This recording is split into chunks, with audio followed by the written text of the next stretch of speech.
Hello दोस्तों, नमस्कार। Welcome back to our channel analyst postmortem, जहां हम करते हैं हर फाइनेंशियल एस्पेक्ट की बारीकी से पोस्टमार्टम। तो दोस्तों, कल एक बहुत ही बड़ा एक्शन हुआ यूएस के मार्केट्स में और उसका इम्पैक्ट आज पूरे वर्ल्ड के शेयर मार्केट पे देखा गया। तो क्विकली समझते हैं कि क्या वो इम्पैक्ट क्या था और क्या उससे इम्पैक्ट आएगा इंडियन मार्केट्स में, और कौन से अब वो लेवल्स हैं, और आखिर में कौन सी जगह है जहाँ हमें अपॉर्चुनिटी ढूंढनी चाहिए। तो कल फिच ने यूएस की रेटिंग्स को डाउनग्रेड किया। तो ये पहली बात, तो ये लाइफ में सेकंड बार हुआ है। एक बार 2011 में हुआ था जब S&P इंडेक्स को गिराया था, और दूसरी बार है। तो ये बहुत बड़ा इवेंट है यूएस मार्केट के लिए। और किसी भी कंट्री, वो भी जो कि वर्ल्ड पावर है, उसकी अगर क्रेडिबिलिटी पे इम्पैक्ट आए तो आप समझ सकते हैं कि इकनॉमी में कहीं फ्लॉज हैं, तभी वो डाउनग्रेड हुआ है। तो क्विकली समझते हैं क्या हुआ है। तो फिच की जो रेटिंग डाउनग्रेड हुई है फ्रॉम AAA टू AA+, ये मुद्दा उठा था मई में। तो अगर आपने वीडियो देखा होगा हमारा डेट सेलिंग के ऊपर, तो जो यूएस में डेट सेलिंग का संकट आया था, तब फिच ने वार्निंग दी थी। फिच ने वार्निंग दी थी तो वील डाउनग्रेड द रेटिंग, और उसके बाद देखा हमने कि डेट सेलिंग का इशू रिजॉल्व हो गया। तो अब क्या ऐसा हो गया कि 2 महीने बाद फिच ने फिर से विदाउट एनी वार्निंग, जो कि मार्केट ने एंटिसिपेट ही नहीं किया था ये, कि क्यों यूएस की रेटिंग को डाउनग्रेड किया, और क्विकली देखेंगे उसका इम्पैक्ट और क्या इसके पीछे कोई रीज़न था ये करने का। तो दोस्तों, अगर आपने चैनल अभी लाइक एंड सब्सक्राइब नहीं किया है तो प्लीज़ लाइक एंड सब्सक्राइब, ताकि ऐसे वीडियोस आप तक पहुंच सकें। और लास्ट तक ये वीडियो ज़रूर देखिएगा, क्योंकि हम तब बात करेंगे कौन से वो एरियाज़ हैं जहाँ पे हमें अब अपॉर्चुनिटी ढूंढनी चाहिए और कहाँ तक जा सकता है मार्केट। आप ऐसे समझें जैसे आप कोई लोन लेने जाते हैं तो आपसे सिबिल स्कोर पूछा जाता है कि आपका सिबिल स्कोर कितना है, और उसके बेसिस पे आपको रेट ऑफ इंटरेस्ट प्लस उतना फास्ट आपकी क्रेडिबिलिटी मानी जाती है। जितना अच्छा सिबिल स्कोर, उतनी अच्छी आपकी क्रेडिबिलिटी और उतनी ही जल्दी आपको लोन मिलता है। लेकिन अगर आपकी रेटिंग, आपका सिबिल स्कोर कम है, तो आपके फिर वेरिफिकेशन, बैकग्राउंड वेरिफिकेशन, सिक्योरिटी ज़्यादा मांगी जाएगी, राइट।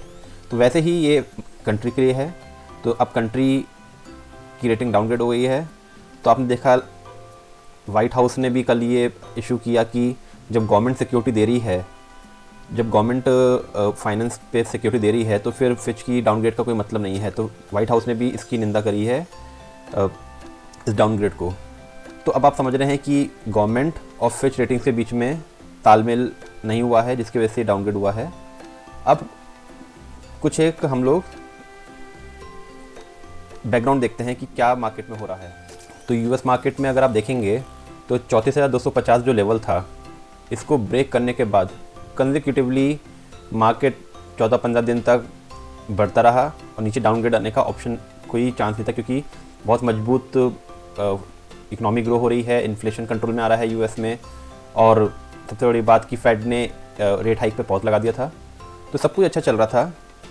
लेकिन ऐसा क्या रीज़न आया कि फिच ने डाउनग्रेड किया? अब देखिए, ऑफिशियली तो उन्होंने रीज़न दिया है कि जो गवर्नेंस है यूएस में, उस पर डाउनग्रेड हो रहा है पिछले 20 साल से, क्योंकि गवर्नमेंट के ऊपर डेट बढ़ता जा रहा है, तो जिसके मद्देनज़र उन्होंने अपनी रेटिंग घटाई है।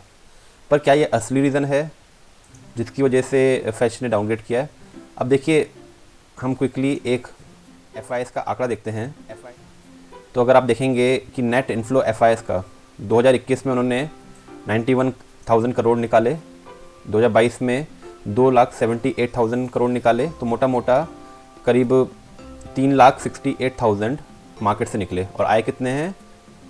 29,000, और अब बढ़ के थोड़ा सा 30-35,000 हो गए होंगे जो अभी इन्फ्लो आया है।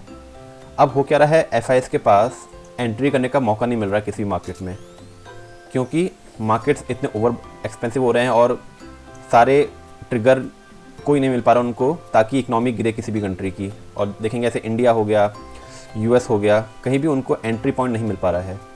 अब जो बड़े निवेशक होते हैं उनको चाहिए होता है एंट्री पॉइंट, मतलब मार्केट गिरे जहां वो निवेश कर सकें।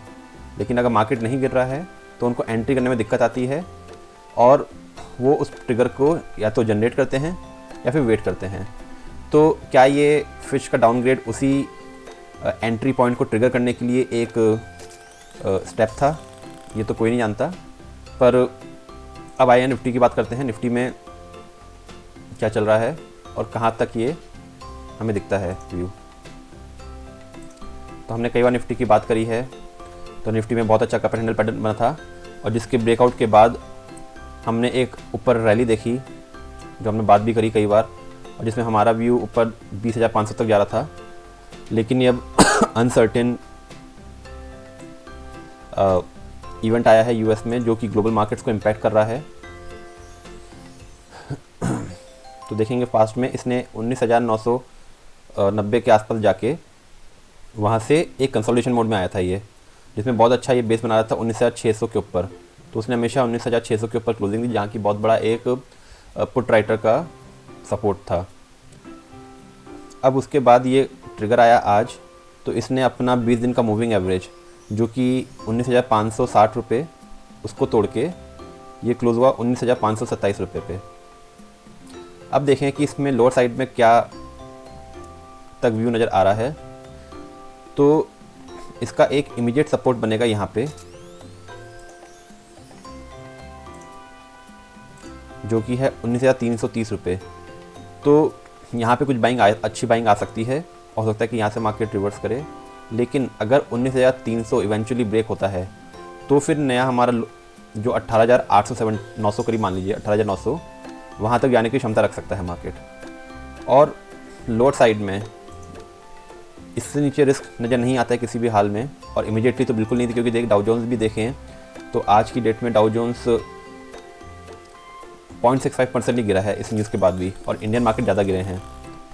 तो इंडियन मार्केट्स गिरे हैं करीब 1% से ऊपर, और यूएस मार्केट जहाँ की न्यूज़ है वो 0.65%।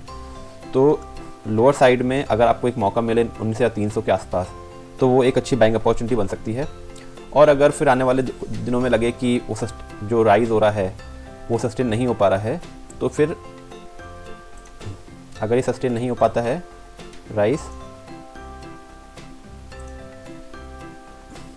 जो कि ज़रूरी है 19,560 के ऊपर क्लोजिंग अच्छे वॉल्यूम्स के साथ में, और अगर वो सस्टेन नहीं हो पाती है तो डाउन साइड में जो हमारा रिस्क खुलता है 19,300 के नीचे, वो पड़ेगा 18,900 करीब, जो कि फाइनल इसका सपोर्ट रहेगा। तो जो हमारे अच्छे अपॉर्चुनिटी निकलेगी वो निकलेगी आईटी में। थोड़ा सा हमें वेट करना पड़ेगा, आईटी में अभी मौका नहीं लग रहा है, क्योंकि यूएस मार्केट अनसर्टेन होते जा रहे हैं विद टाइम, और विद दिस डाउनग्रेड देखना पड़ेगा कि कैसे डेवलपमेंट होता है। लेकिन मीडिया एंटरटेनमेंट एक सेक्टर है जिसे हमने बात भी करी थी पीवीआर स्टॉक पे, और 3 स्टॉक्स पे हमने बात करी थी, जागरण और, तो उन सब में ही ऑलमोस्ट 15 से 20% का हाइक हो चुका है। और दो जो सेक्टर हमारे स्टॉक में रहेंगे, व्यू में रहेंगे, वो रहेंगे एनर्जी और फार्मा। तो फार्मा और एनर्जी ये दो एरियाज़ रहेंगे जहाँ पे हमें अपने मौके ढूंढने हैं।